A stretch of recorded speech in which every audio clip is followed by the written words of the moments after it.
Bonjour, bienvenue à tous et à toutes. Nous sommes sur un nouvel épisode d'On parle de vous. Ici aujourd'hui Jérôme Campion. Je suis en présence de Christophe Wegert, qui est un scénariste et réalisateur, qui va nous parler de son présent, de son futur et de ses projets. Merci de m'avoir invité, surtout. Ça me fait très plaisir d'être avec vous aujourd'hui. J'ai rencontré Christophe lors du festival, du Bruxelles Short Film Festival. Nous avons eu l'occasion d'échanger ensemble et de discuter à travers ses projets. Et c'est pourquoi aujourd'hui il est présent. Tu es passionné de cinéma, tu as décidé de partager tes expériences avec moi. Est-ce que tu peux te présenter en quelques mots? Pendant très longtemps, je me suis intéressé à l'écriture de scénarios, en vue de les réaliser. Et depuis 2013, j'ai joué en tant qu'acteur dans des longs métrages, des courts métrages. Et c'est passé en festival.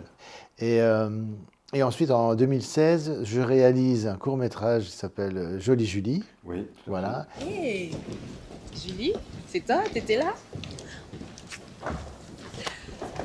Cette musique, c'était magnifique. Ah ouais, super. Moi, j'étais emportée par ce piano. J'ai vraiment passé une agréable soirée. Oui, nous aussi.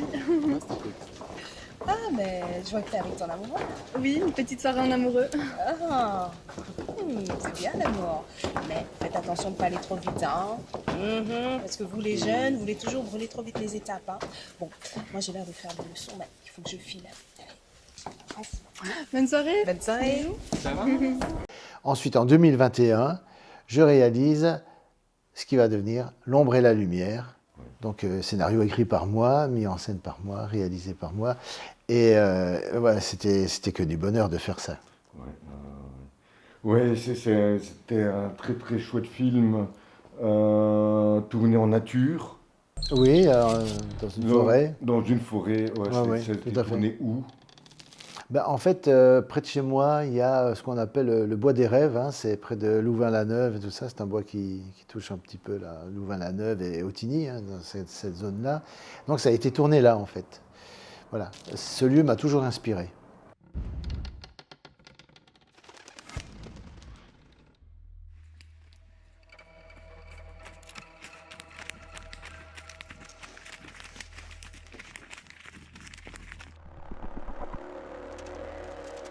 Et donc je me suis dit, un jour, je finirai par tourner un film ici. Et j'ai pris contact avec le directeur, j'ai envoyé un mot pour avoir les autorisations de tournage. Donc ce tournage s'est fait de manière totalement en respectant le protocole, quoi.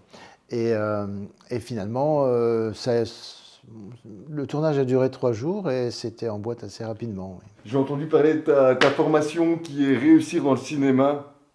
Est-ce que tu peux m'en dire un petit peu plus Oui, alors, qu'est-ce que c'est cette je pense formation? que ce qui est important à préciser, hein, pour les personnes qui nous regardent, c'est que réussir dans le cinéma, c'est un objectif que les personnes ont quand ils viennent me voir. Ils ont un blocage, ils ont quelque chose, ils veulent devenir acteurs, ils n'ont jamais fait de théâtre, ils n'ont jamais eu d'expérience dans le domaine, ils n'ont jamais fait le conservatoire, ni de cours d'école de cinéma, etc. Et ils viennent vers moi pour trouver des solutions et dire est-ce que c'est bon pour moi? Est-ce que je peux faire ça aussi, malgré la base que je n'ai pas? Eh bien, en venant vers moi, ils ont tous l'objectif de réussir dans le cinéma. Donc c'est pour ça que j'ai intitulé Réussir dans le cinéma. Ce que je sais du métier, je le partage tout simplement sur ma chaîne YouTube. Il y a plein de vidéos qu'on peut trouver sur ma chaîne YouTube, hein, Christophe Wegert. Et c'est plutôt un objectif commun. Il faut le prendre comme ça. Mais j'ai un programme qui s'appelle le pack acteur gagnant, où il y a 2 formations dedans. Il y a un programme de 30 jours d'acting. Donc, si vous n'avez jamais fait de théâtre au départ et que vous n'avez jamais essayé quoi que ce soit, eh bien, c'est pas grave parce que dans les 30 jours d'acting, vous commencez justement un accompagnement avec moi où vous apprenez le texte, vous apprenez les techniques pour mémoriser un texte, ensuite pour le jouer. Et il y a différents exercices pour vous apprendre tout ce qui tourne autour du métier de l'acting, du comédien. Et donc, j'ai tout un programme qui permet ça. Donc, ça, c'est la première formation. Ensuite, la deuxième formation, c'est sur les castings, comment réussir ces castings, comment contacter les directeurs de casting, qu'est-ce qu'on fait en cas de refus, hein, parce que ça a un impact psychologique sur le moral, sur le fait de garder le courage d'y aller à fond et de continuer de toujours y croire.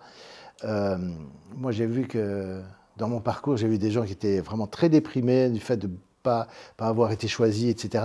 Et donc, j'ai mis tout ça dans cette formation afin de répondre positivement à ça et toujours savoir quel état d'esprit il faut avoir, même en cas de refus. Donc aujourd'hui, tu travailles sur ton nouveau court-métrage. Et il s'appelle Friends and Drinks. Est-ce que tu peux m'en parler? D'où vient l'idée ou pourquoi? Alors, il faut savoir que le scénario de Friends and Drinks, c'est un scénario que j'ai écrit il y a longtemps. Ok. Mine de rien, ça prend du temps parfois pour écrire les choses. Et pour te dire, hein, j'ai commencé à écrire la première version en 2010. Tu vois 2010. Et c'est seulement maintenant, en 2026, que je trouve un producteur qui est intéressé par le projet. Le producteur ici, pour ce projet-là, c'est Thierry Vignoble. Et ce n'est pas ma première version. J'ai travaillé une deuxième version, une troisième version. Les idées sont venues au fur et à mesure. Et j'ai voulu raconter une histoire qui montre un peu la rivalité entre les hommes et les femmes. Alors pourquoi j'ai écrit ce scénario? Pourquoi j'ai eu envie de raconter cette histoire? Parce que je me suis rendu compte à un moment donné dans ma vie que par l'observation avec tous les gens qui m'entourent, ou même des gens que je croisais parfois dans les cafés et tout ça, où je buvais mon petit verre et que j'observais, les hommes ont toujours beaucoup d'idées toutes faites sur les femmes, et en y croyant dur comme fer. Alors qu'on voit bien, je sens bien qu'ils sont en décalage avec le monde qui a changé, avec comment les femmes pensent, comment elles gèrent le truc. Et j'ai pensé que c'était important de raconter une histoire comme celle-là, parce que, un peu pour remettre un peu l'église au milieu du village. Et donc tout ce film est un constat finalement des rapports hommes-femmes qui reflètent notre société actuelle, où les femmes prennent de l'ascendant sur les hommes et que les hommes sont là un petit peu à la ramasse parce qu'ils pensent un petit peu comme il y a des décennies, alors que les choses ont changé, donc il faut évoluer avec ça aussi, quoi. Ouais. Donc d'où l'intérêt d'une histoire comme celle-là, c'est ça. C'est ça, les rapports hommes-femmes, et au travers d'une histoire autour de deux personnes, deux amis qui se retrouvent pour boire un verre de l'amitié, etc. Mais plus on avance, je ne vais pas spoiler le truc, mais plus on avance dans l'histoire, et plus on apprend de nouvelles choses, il y a des personnages qui apparaissent. Voilà, je m'amuse avec le spectateur. Quand j'écris un scénario, je pense beaucoup au spectateur. Voilà. Qu'est-ce qu'il comprend de la première lecture de l'histoire, comment il va sentir les choses, comment il va sentir les choses la deuxième fois qu'il voit le film éventuellement. Parce que j'aime bien mettre des éléments dedans où il y a des petites pistes, des petites choses qu'il ne va pas comprendre tout de suite, mais qu'il comprendra au bout du deuxième, troisième visionnage, par exemple. Donc ce sera avec une mise en scène assez riche.